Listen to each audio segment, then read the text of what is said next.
Hello, আসসালামু আলাইকুম। News update Mohammad Waliullah. সময় আমরা মাগুরা থানায় আইছি। মাগুরা থানায় সমন্বয়ক এবং আওয়ামী লীগ বিএনপির বিরুদ্ধে কেস লেখার জন্য এই যে ডিউটি অফিসার এখানে বসে রয়েছে। আপনার নাম স্যার? 10 KG Ziaur sir. জিয়াউরের সাথে কথা বলছি, তারা বলতেছে তারা কেস নিতে পারবে না, এই কেস থানায় করতে হবে। আমরা কেস করতে আইছি। কেসের বিষয় হচ্ছে Magura OC, Magura SP, Magura DC এবং এই আসসালামু আলাইকুম, ভালো আছেন? এবং এই কেসটা এই জন্য করা হবে যে 5 আগস্টের আগে যেসব ডিসির অর্ডার করেই মাঠে নামিয়েছিল পুলিশরা। ডিসির অর্ডার ছাড়া তো মাঠে পুলিশ নামতে পারে নাই, নাকি নামিছে? তারা এখন প্রত্যেকটা ডিসিপুর এগেনস্টে কেস হবে প্রত্যেকটা থানায়। আমি মাগুরা থানায় কেস করতে আইছি এবং ঢাকা হাইকোর্টের বিরুদ্ধে কেস হবে। এক রাত্রিরে তারা সমন্বয়ক তৈরি করেছে।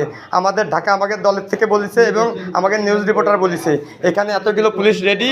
আমি বলতেছি তাদের এই কেস নিতে হবে। এই কেস না নিলে পারে এটা তারা আইন বিরোধী কাজ করতেছে। বাংলাদেশে আইন বিরোধী। যদি ডিসি অপরাধ করে থাকে ডিসির বিরুদ্ধে তারা কেস নেবে, এসপি যদি অপরাধ করে থাকে এসপির বিরুদ্ধে কেস নেবে। আমি কি আপনাদের কাছে ওই লিখিত নিয়ে আসবো? আপনি কি নেবেন কি নেবেন না? আমি ওসির সাথে না, আপনি ডিউটি অফিসার, আমি আপনার সাথে কথা বলতেছি। তাহলে ওসিকে আপনি ডাকবেন, আমি এখানে বসতেছি। ওসি বাইরে ডিউটিতে আছে, তাহলে এই কেস নেবে কে? যদি এখানে একটা মার্ডার হয়ে যেত, একটা মার্ডারের কেস হতো, তাহলে এই কেসের জন্য কি আমি ওসি আসার পর্যন্ত দেরি করতাম? আপনাদের এখানে আস্তে আস্তে অফিসার ফোন আপনি নিতে পারবেন না। কি আপনাদের এখানে যেসব কথা হচ্ছে সেসব কথা রেকর্ডিং হচ্ছে। চা খাবো। আপনারা এখানে কিন্তু আমাকে সরাই নিয়েছে চা খাওয়ার জন্য। এটা আমাদের নিউজে আপডেট হবে। আপনারা আইন ভঙ্গ করতেছেন।